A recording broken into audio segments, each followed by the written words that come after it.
Everyone, my name is Nidhi Bhatnagar and welcome you all in this channel. तो आज की video में क्या सीखेंगे, देखो आज हम करने वाले हैं क्लास 4th का हिंदी एनसीईआरटी का चैप्टर जैसा सवाल वैसा जवाब। तो चलो विदाउट डिले अपने वीडियो को शुरू करते हैं। बादशाह अकबर अपने मंत्री बीरबल को बहुत पसंद करता था। जो बादशाह अकबर थे ना, वो अपने मंत्री का नाम क्या है भाई, बीरबल, उनको बहुत पसंद करते थे। ठीक है, बीरबल की बुद्धि के आगे बड़े बड़ों की भी कुछ नहीं चल पाती थी। बीरबल की बुद्धि बहुत तेज़ थी, है ना। तो बड़े बड़ों की कुछ नहीं चल पाती थी, मतलब बीरबल अपनी बुद्धि से हर सवाल का जवाब दे देता था, सब कुछ सॉल्व कर लेता था। तो काफ़ी इंटेलिजेंट था वो। ठीक है, इसी कारण कुछ दरबारी बीरबल से जलते थे। अब देखो, कोई बहुत इंटेलिजेंट होता है तो कहीं ना कहीं सारे लोग उनसे चिढ़ने लगते हैं ना कि यार ये इतना इंटेलिजेंट है, हम नहीं हैं। तो ऐसे ही दरबार में भी लोग उससे जलने लगे थे। ठीक है, वे बीरबल को मुसीबत में फंसाने के तरीके सोचते रहते थे कि किसी तरीके से बीरबल को फंसा दिया जाए। अकबर के एक खास दरबारी ख्वाजा सरा को अपनी बुद्धि, विद्या और बुद्धि पर बहुत अभिमान था। अभिमान था मतलब घमंड था उसे बहुत ज़्यादा ही। बीरबल का तो वो अपने सामने निरा बालक और मूर्ख समझते थे। बीरबल को तो वो अपने सामने निरा बालक मतलब ऐसे सोचते थे, अरे मेरे आगे तो बच्चा है, ये बिल्कुल बिल्कुल बेवकूफ़ है, मैं तो बहुत इंटेलिजेंट हूँ।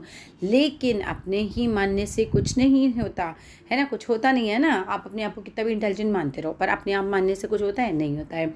दरबार में बीरबल की ही तूती बोलती। तूती बोलने का मतलब होता है उसी की चलती। और ख्वाजा साहब की बात ऐसी लगती थी जैसे नक्कार खाने में तूती की आवाज़। कैसा लगता है जैसे नक्कार खानों में तूती की आवाज़। ख्वाजा साहब की चलती तो वे बीरबल को हिंदुस्तान से निकलवा देते, लेकिन निकलवाते कैसे, यानी कि उनकी इतनी चलती ही नहीं थी।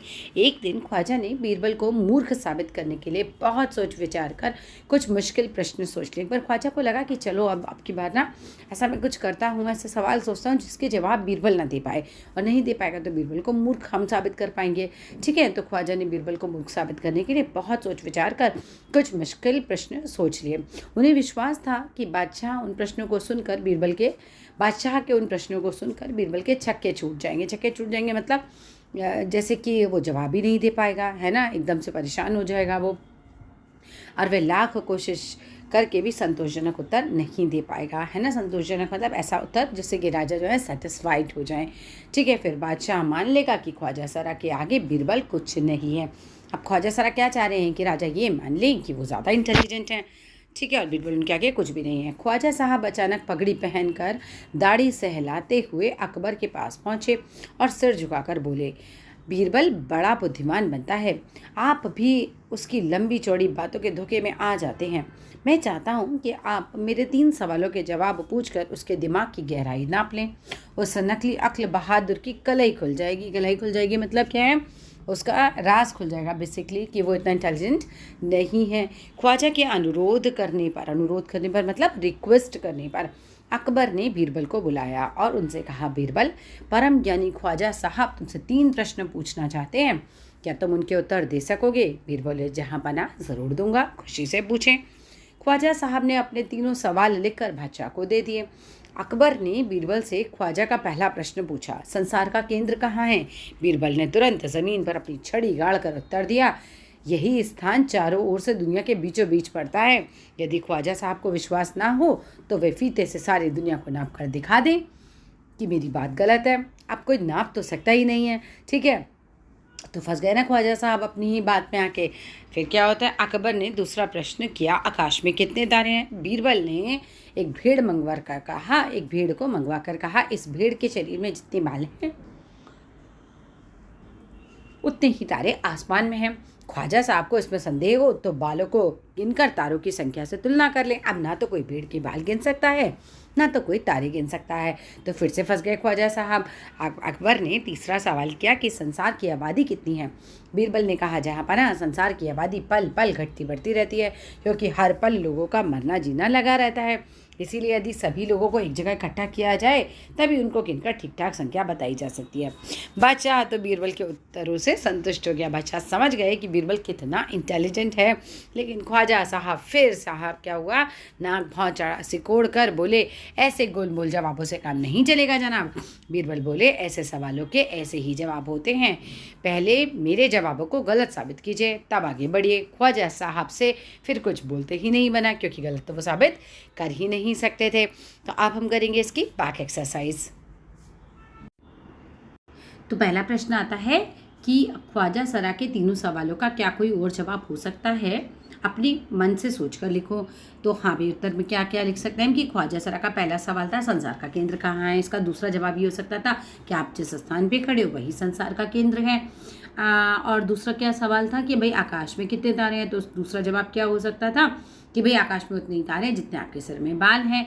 और तीसरा सवाल था कि भाई संसार की आबादी कितनी है। तो इसका दूसरा जवाब हो सकता था कि ख्वाजा साहब पहले संसार के सभी लोगों को इकट्ठा करें, फिर हम गिनकर आबादी बता देंगे। ठीक है, अगर तुम ख्वाजा सरा की जगह पर होते तो बीरबल को हराने के लिए कौन कौन से सवाल पूछते?